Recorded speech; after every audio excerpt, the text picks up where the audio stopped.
Assalamualaikum warahmatullahi wabarakatuh. Bagaimana kabarnya teman-teman semuanya? Semoga senantiasa dalam lindungan Allah Subhanahu wa Ta'ala.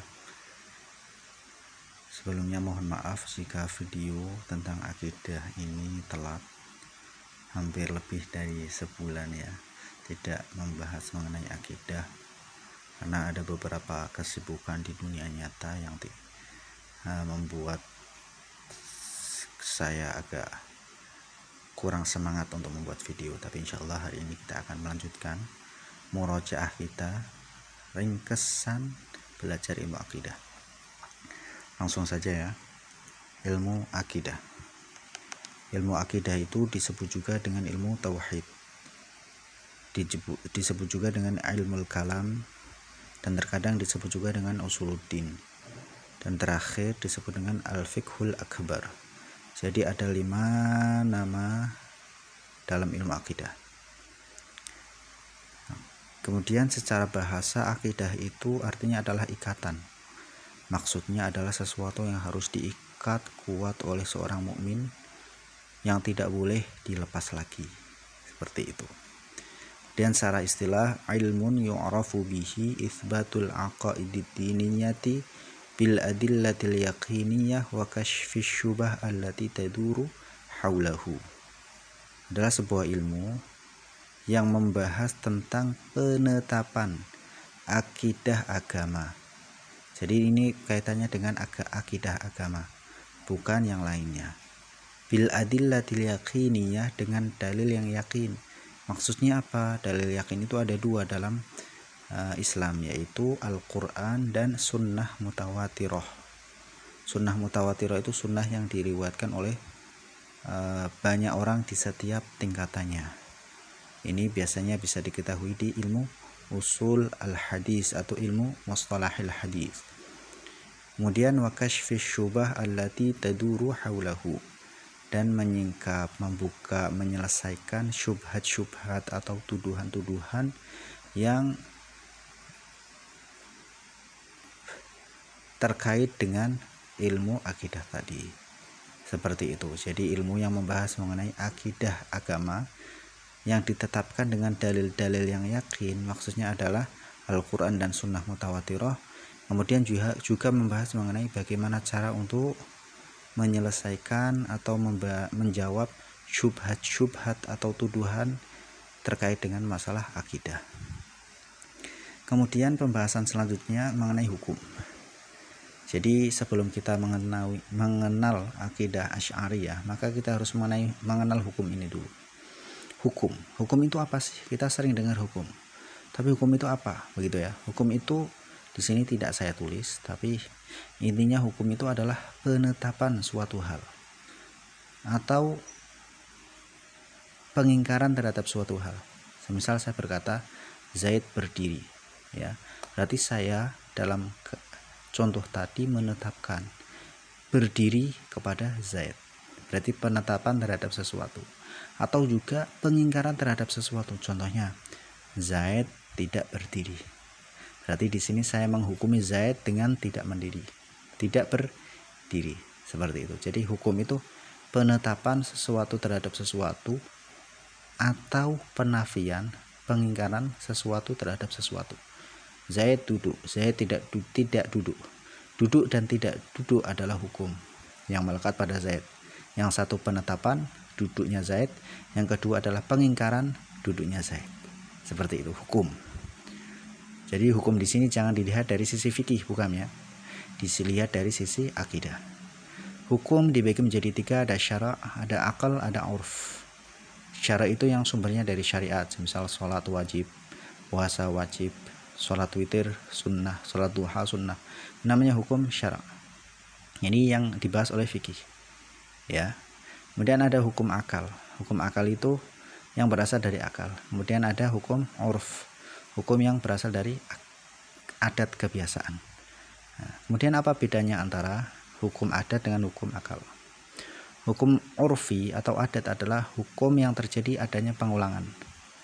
Jadi ketika saya makan kenyang, makan kenyang, terus menerus ada pengulangan seperti itu. Akhirnya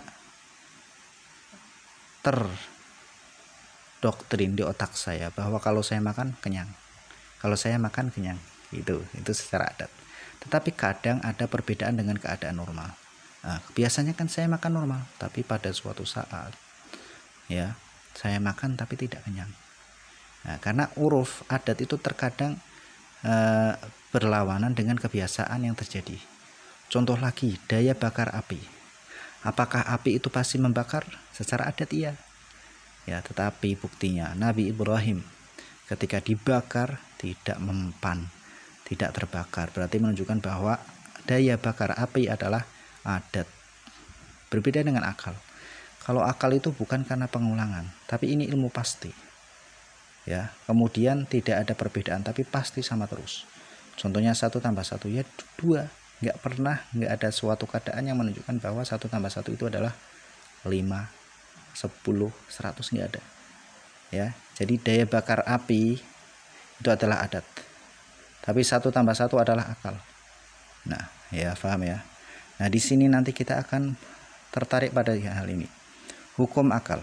Kenapa dalam madhab Asy'ari, madhab Ahlus Sunnah wal Jamaah menjadikan hukum akal sebagai salah satu sumber ya, atau sebagai salah satu pembahasan dalam kitab akidah?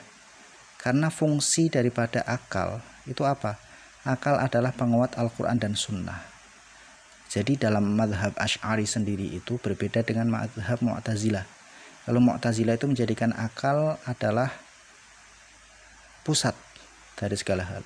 Jadi ketika ada Al-Quran dan Sunnah, berbeda dengan akal Mu'tazilah, maka yang diutamakan atau didahulukan adalah akalnya. Berbeda dengan Asy'ari. Kalau Asy'ari itu nomor 1 Quran dan Sunnah. Ya, kemudian akal itu digunakan untuk memahaminya. Seperti itu.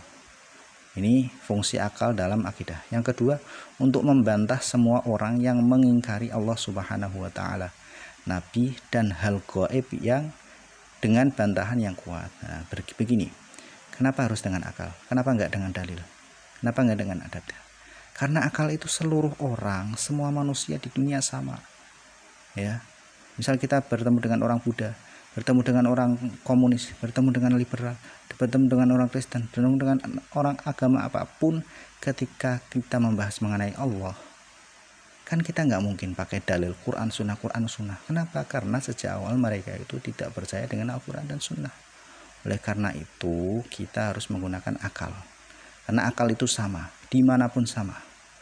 Ya, ketika kita udah menggunakan akal, orang yang kita omong, kita ajak berdiskusi, pasti juga akan menggunakan akal. Nah, di sini kalau kita menggunakan hukum akal, maka kita bisa berdiskusi dengan orang manapun, tidak hanya orang Islam, tidak hanya orang di suku tertentu.